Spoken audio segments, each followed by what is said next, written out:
In today's show, we're going to be talking about personal branding and why it's important for you and your teams to pay attention to personal branding if you aren't already. And so many people aren't. So why should you do it? What's the benefit to the organisation? And why do people not really want to do it? Well, here today to talk to us is Debbie Gilbert, and she's the CEO of Viva Business Group, which is a marketing and events agency. She runs some awards, the Best SME Awards, the Best Businesswomen Awards. She runs a marketing company and she's got networking groups. So she knows a lot about personal branding. She's seen it and done it.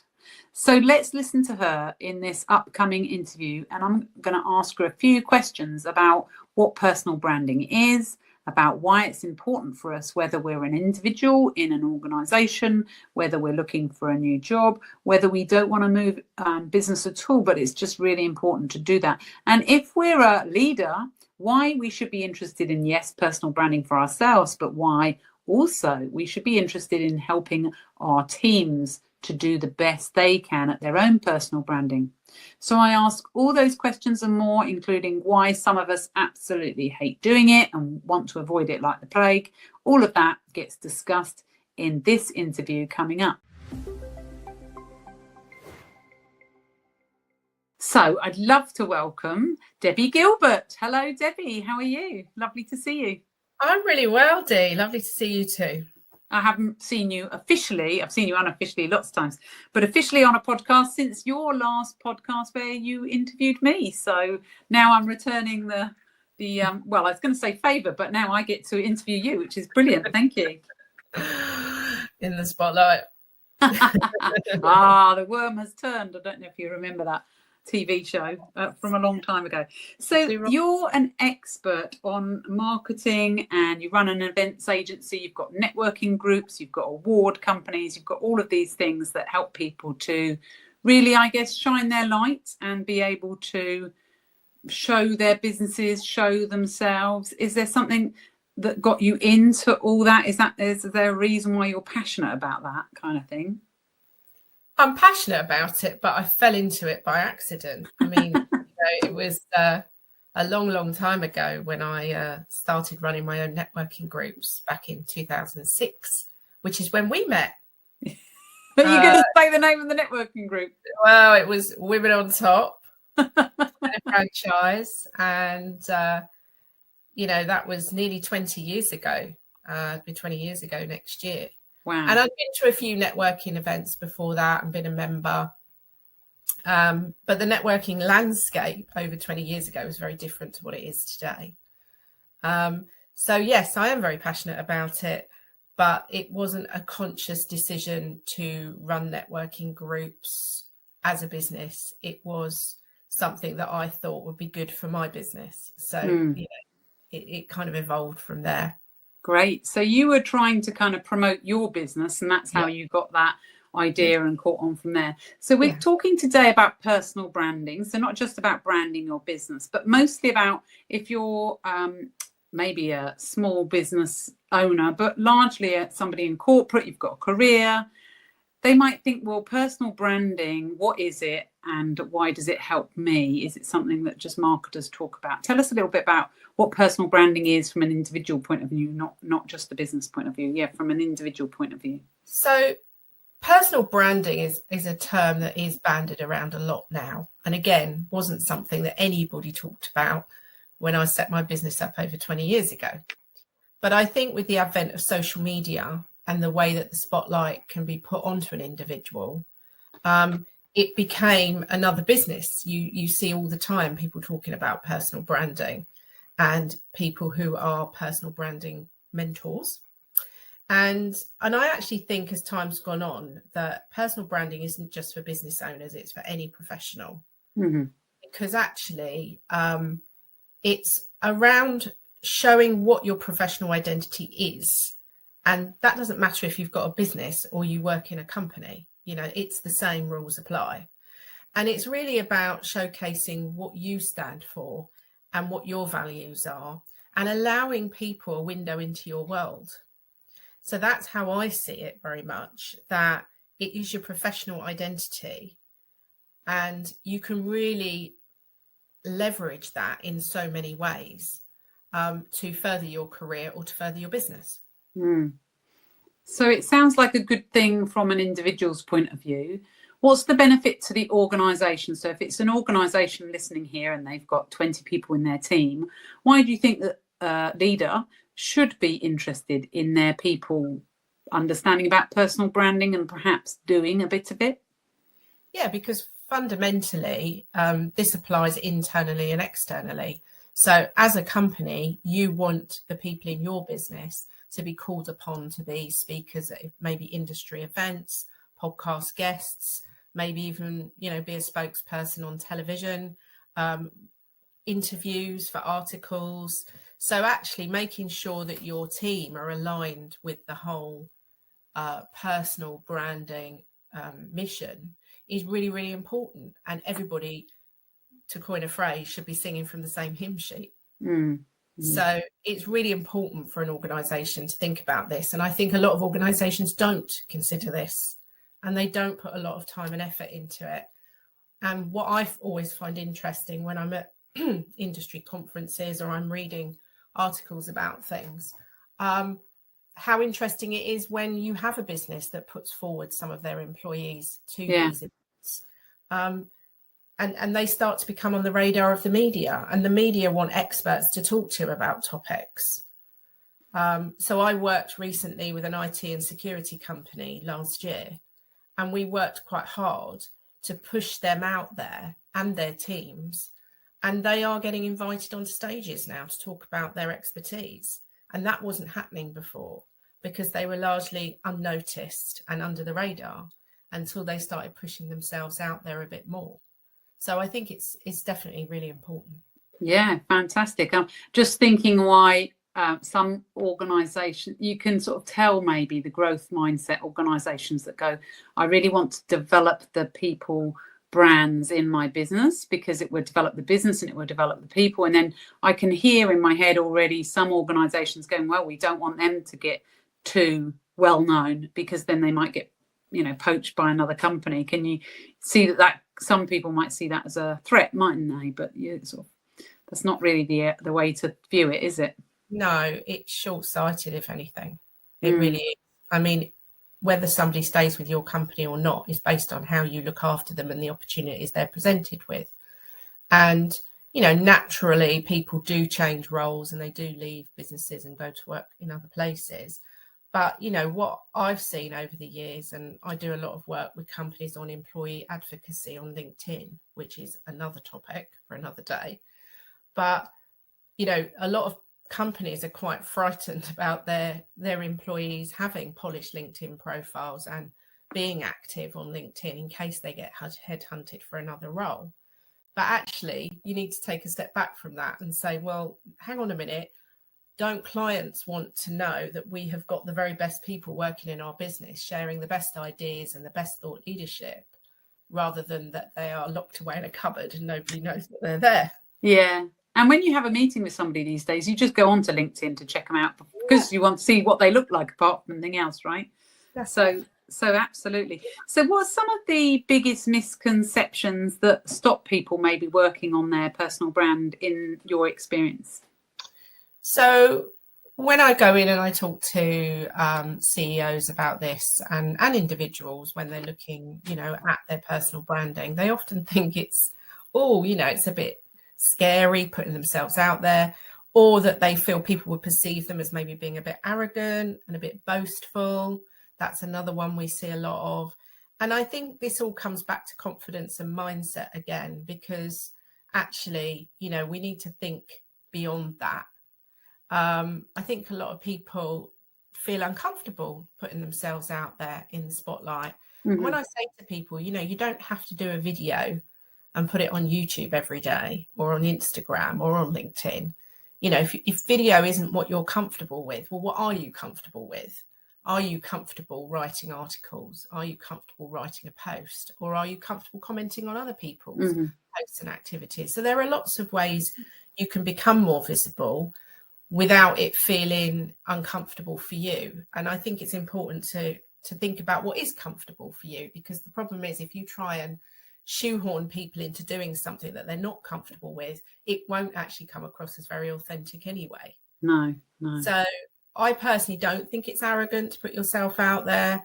I don't do a lot of videos myself. I do have a TikTok channel that I talk about business awards on. But aside from that, you won't see me doing a huge number of videos on other platforms because I'm not really a fan of doing video. That's just me. But I do, spend a lot of time contributing to other people's posts and reading up what other people are talking about and trying to help them get more visibility.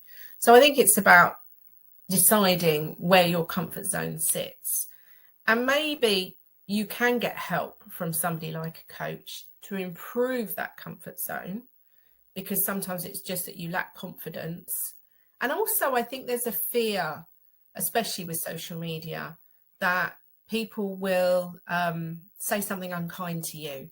They will, put a comment that isn't very nice against what you've said and done.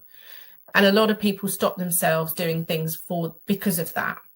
And, you can always hide an unkind comment. You can delete unkind comments. You can block unkind comments.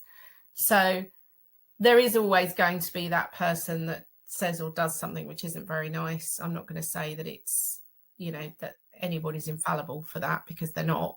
But it is quite few and far between on LinkedIn as a professional network. And I will talk probably more about LinkedIn with the conversation with you, because I think that's where, in the most part, LinkedIn is very professional and people don't tend to wade in with negativity and rude comments, because it affects their personal brand if they do that. Yeah, absolutely. Yeah. So comments are all traceable very easily on LinkedIn. You can go to someone's profile and you can click on comments and you can see exactly whose posts they've commented on and what they've said. Now, I'm not saying that there's nobody on LinkedIn not posting unkind things, because there is, but you can't let things like that stop you from progressing. And somebody once said to me, Debbie Gilbert, you have the skin of a rhinoceros. And I think that's quite true. I do. And I have learned a thick skin in business, and that there will always be people who say and do unkind things, but you just have to shake it off and ignore it. Yeah, absolutely. And before we go into too much about LinkedIn or videos, etc., I mean, that's all very external focused and brilliant to do. And actually, of course, you've got your podcast, even though it's maybe audio, not video, but that's a newish channel for you. Well, I don't know, how long have you been doing that? A year now? 4 years. 4 years? You're joking. No. Oh dear, what happened there? Time flies. Yikes. All right, so you do a lot of that, but before, some people were absolutely going, there's no way I'm doing this. It involves talking to the press, being on a YouTube video or doing a podcast. There's no way I'm doing it. So before we go big, let's just go small for a moment, or smaller, but still vitally important, is your personal brand, even within your organization. So let's say you never want to post on LinkedIn, you never want to do a video, blah, blah, blah. There's still this personal brand that you carry with you in an organization. Even if nobody outside the organization sees you, they will be saying, oh, Dee Clayton, she's blah, or Debbie Gilbert, she's blah. You have a personal brand, whether you like it or not. What we're saying is to be consciously aware of your brand and to kind of make sure that you communicate what you want to about your brand, rather than everyone else decide what your brand is. I think that's what I see it as. Do you agree with that? How would you see, when you think about it just sort of internally, smaller, before we go bigger? What's your thoughts on that, Debbie? Well, how you treat people in your organisation is what's going to shape what people think about you and how you deliver the work that you have to do. So it comes back down to, we've all heard these sayings, haven't we? Oh, John in accounts, he's not a very nice person, he shouts at people, and Jane so takes credit for someone else does the work, and so takes credit for all of it. Jane is always the one taking the credit for the project that she didn't actually do very much on. So I think you have to step back and think, often I think people bring to the workplace habits and behaviours that they had at school. Oh, yeah. And this is what I've seen over the years, because, I've had my own business for 27 years, but prior to that, I spent 10, 11 years, probably a bit longer than that, in the corporate world. So I've seen it from both sides. And I was often just observing things that were going on. And I'd sit there and think, gosh, this is so interesting. Because an office environment or a corporate environment is a bit like a zoo, in my opinion.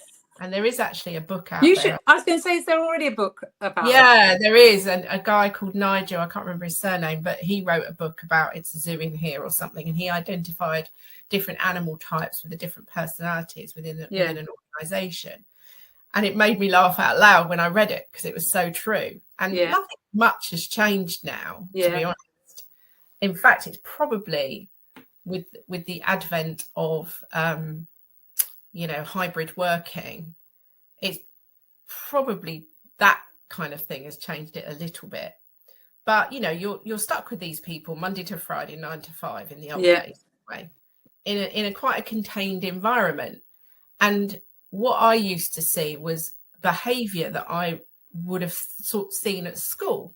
So you get kind of the office joker, who's always playing pranks on people, doesn't really take his job too seriously. And of course, people like that are going to get passed over for promotion. Yeah. Who's going to promote the office jester? Nobody. However, you've then got somebody else who's very ultra serious and very studious with their work and probably got very high grades in their exams or in their degree. But they're lacking in interpersonal skills. So again, they could get passed over for promotion purely because the personal brand they're giving off is somebody who's not a team player and isn't able to interact with people. Yeah. So I think we have to pay attention to how we're coming across, and maybe how we were treated as children in our families has an impact on us as well. Where were you in the pecking order of your siblings? How you, as I said, were perceived when you were at school. I always had on my school report that I talked too much. Yeah, never make a living out of that. Well, I'll show you. I have actually. And I often wonder if I could just go and sit in a room with my teachers now, 40 years later from leaving school. I left school 41 years ago, and showed them what I'd achieved and what I'd done, whether they'd be quite shocked. And I think they probably would be. So I think when you're working in an organisation, you have to sometimes think, do I need some help with how I'm coming across? Yeah. There's so much support out there from coaches that you can glean support and advice from, and to work on your own personal development, which is part of your personal branding. Yeah. My thoughts on that. Brilliant. Thank you. Well, some of the stuff you were talking about is this kind of insights, discovery, personality styles, isn't it? I mean, I knew you were going deeper than that, but it sort of touches on those different colour energies and what you're seen as and what you come across as. So that's one of the tools you can use to understand yourself a bit more. And then there's motivational maps, which understands how you're motivated and therefore what your behaviours, what you're energized by doing and what you enjoy doing. And that will come across as people see you as motivated, and by what you're motivated by, people understand that as well. And then, of course, as you said, the little mind monkeys that hold you back and maybe say negative stuff. So there's all sorts of tools you can use to think about your personal branding and what kind of things you might want to change. It's not about putting on a false face. It's about showing your best side, I suppose, rather than changing your personality, showing your best bits in order to be seen in a good light, and which is probably more truthful than maybe they only see you if you're presenting, if you're not very good at presenting. I mean, I used to have this all the time with my clients, Debbie. They'd be brilliant at their work, but maybe they weren't good presenters, which is why they came to me, maybe for presentation skills. But then they'd be the whole of their performance would be judged by this one presentation. And they go, well, because that's the only time the senior team saw them is when they did a presentation. So they say they're not very confident, they don't know their stuff, which is completely untrue, because if you took them out of that environment, they knew everything. So just thinking about that is a good thing. So let's say we wanted to do some practical things around improving our personal branding. We've talked about personal development, so you know what you're doing and why. I think also having a good why. Why do you want to do this? Is it about showing how you can help other people in the department, or to achieve the company vision, or because you want that next challenge in your job, or because you want people to recognize your work more, or you want your team to be seen more. So even if you don't really care about your own personal brand, your personal brand affects your team's visual, what's the word I want? But it affects how the team is seen, isn't it? So what practical steps would you recommend people take? So I think updating your LinkedIn is probably one of the most important things you can do. And maybe if you haven't asked people their views about you, maybe this is the time to ask those questions, which might seem a bit uncomfortable, but sometimes just going out for a drink with a couple of people that you work with and being quite open and honest and saying, how do I come across? What do you think I could do to improve? I think is quite important, because sometimes we don't do that enough, and we might get feedback from the person that we're reporting into, but peer feedback is also really important. And I think if you have worked with people along the way, people often don't realise they can ask for recommendations on LinkedIn from just someone they've worked with, not for, but worked with. There is a facility on the drop-down button to say, I worked with this person. And actually, that can be quite useful to have that in a written form of feedback on LinkedIn, certainly if you are applying for other jobs as well. So, and I do think, maybe do a bit of brainstorming around what topics are you passionate about? What topics do you feel you are an authority on? And certainly I go back to the security company we worked with last year. That was one of the exercises that we did with them. And actually, it ended up that the team were quite enthused because they realised they had a lot more knowledge than they even thought they had, and that there would be topics that people would be interested to understand and learn about. So I think sort of sitting down and doing a bit of a brain dump is really a useful exercise for anybody. Yeah, you reminded me of one of my clients, actually, who's a partner in a very massive worldwide global software organisation that you would know. And she hadn't thought about personal branding, and because she was, it's not so likely that you're a woman in that position. So she's one of very few women that high up in the business. And what she then did is launch her LinkedIn profile, actually, because she wanted to share this thing that she was passionate about and to create a personal brand. She had no intention of moving jobs or anything, but it has done wonders actually for helping her to maintain motivation, because she's really passionate about that thing. And then she can also improve her standing within the business as well. So that was like a double whammy. So finding something you're passionate about is a really good idea. Sorry, go on. I was just going to say, you reminded me also when you were saying about getting feedback from a colleague. One of my colleagues asked around when she was setting up her LinkedIn profile. She said, what do you think my superpowers are? And so everybody, her valued people gave her feedback on what her superpowers were. So that's in her LinkedIn profile as well. So the other thing I was going to add is that we want to inspire the next generation into our industries, whatever they may be. And I think this is another method that you can use to inspire that next generation of people to come into your industry. So it stretches far and wide, all of this stuff. And, fundamentally, you are showcasing your values and your strategic thinking. And I think that's really important. And they will be, if they want to join your business, I know they might not use LinkedIn if they're younger, but they will go over to LinkedIn to have a look if they're looking for business, if they're looking for a job in your business. So that's a good way to attract good talent as well, isn't it? Yeah, because students, I've done a lot of LinkedIn training with sixth formers, would you believe, and university students. And that most schools now recognise the power of LinkedIn for their students. I have a whole mini course for students that I deliver. Because again, it comes back to their personal branding on LinkedIn. And I was given 20 students to work with only about 6-8 weeks ago. And they'd created their LinkedIn profiles prior to the training. And when I went and looked at the photographs, I was horrified. No baseball cap, no, none of this stuff. And some of them had just basically chopped up a a holiday snap or put something which didn't really show them off in a very good light. So I start off with a whole conversation with them about you are your personal brand, and particularly with your Instagram accounts, hide them. You don't want prospective employers looking at you at Reading Festival, shaking up a beer can and spraying it over everybody. Depending, unless you're going for depending which industry you're applying for, the baseball cap and the festivals might be very positive. Probably some exceptions to the rule, but and a lot of them hadn't really thought about this stuff.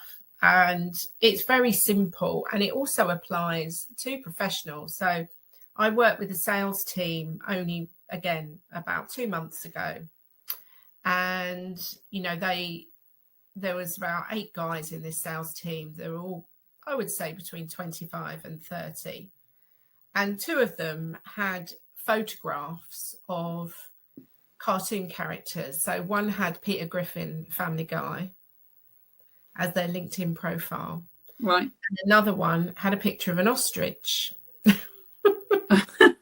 Put your head in the sand. Yeah, but I was just like, what? Weird. And they thought it was funny. And when we had a whole conversation about these photographs, they were saying, oh, well, I don't like these photographs where you're sat there in a suit and tie or whatever, looking super smart.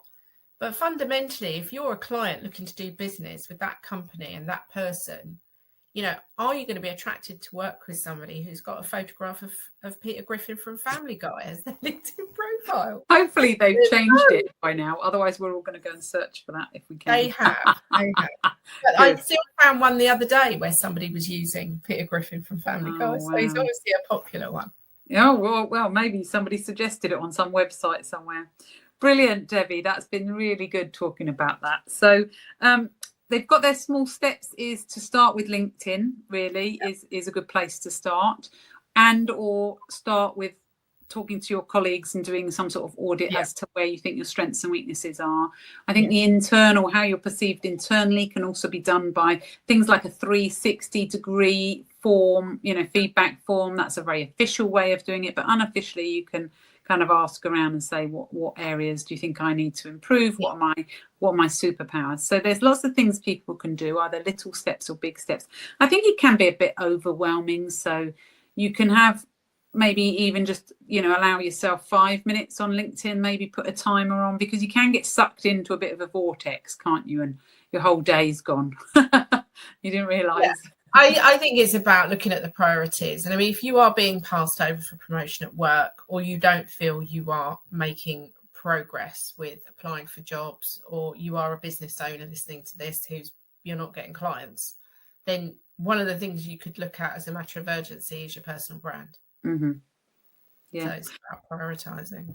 Yeah, and I was speaking to somebody about, your company brand or your company logo versus your personal brand.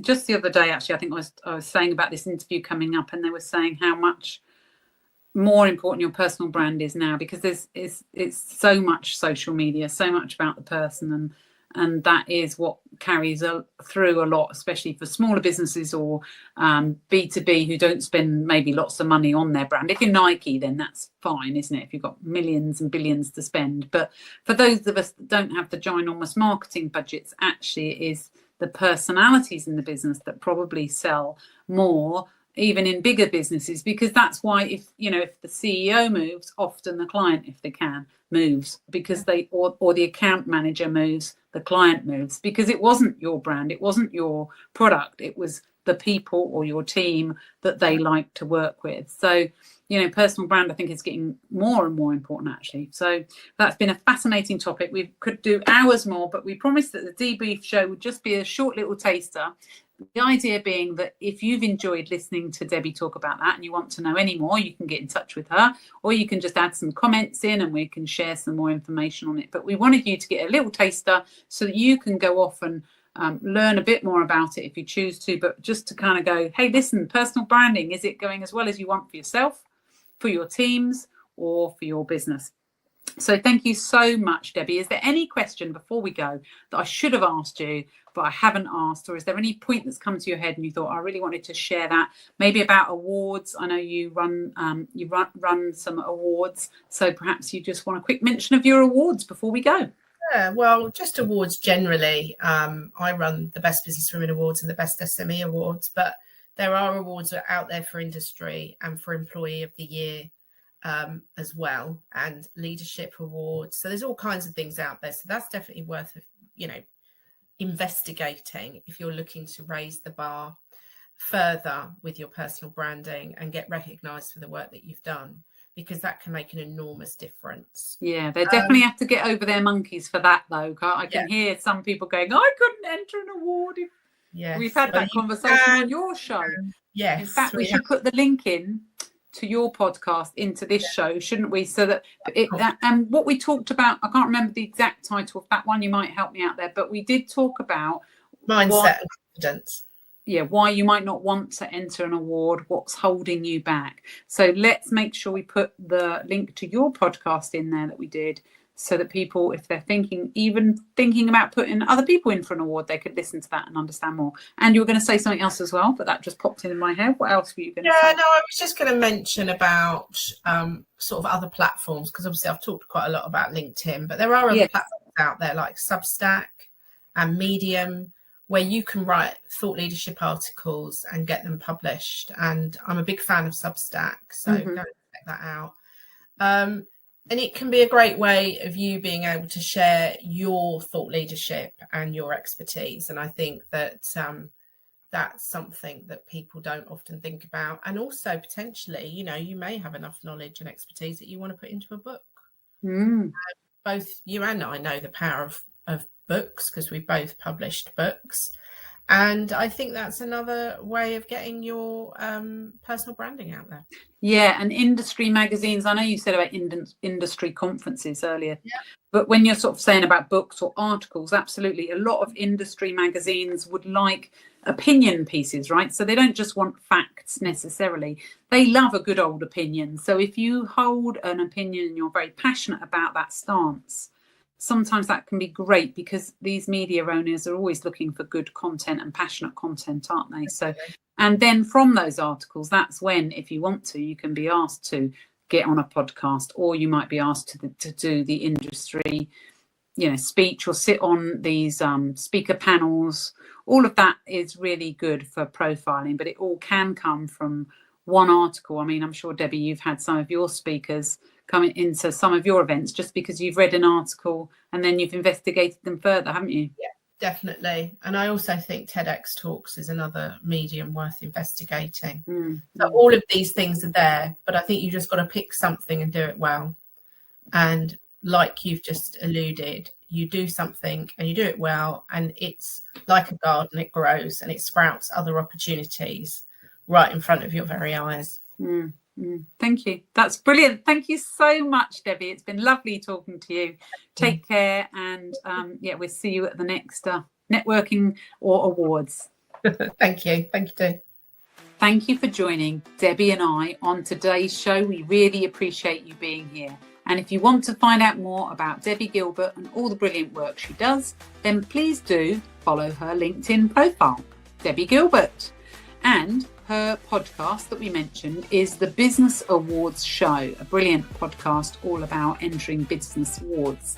And we mentioned one of the interviews I did with her is episode 150, Get the Award-Winning Mindset with Dee Clayton, where I talk about why you might want to overcome your monkeys that stop you from promoting yourself, not just for an award, but for other things generally, which we hinted to in today's episode, but didn't quite get into. So if you want to follow up as to why you might really want to shine your personal brand, I'd recommend you go and listen to that podcast, because it's really relevant for personal brand, not just entering awards. So you can listen to that.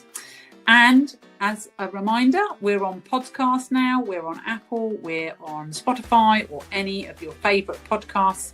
Follow the Dee-Brief Show. We'd love to have you alongside us, or watch us on YouTube. Follow the channel Dee Clayton, and there's a playlist, the Dee-Brief Show. So we'll see you there.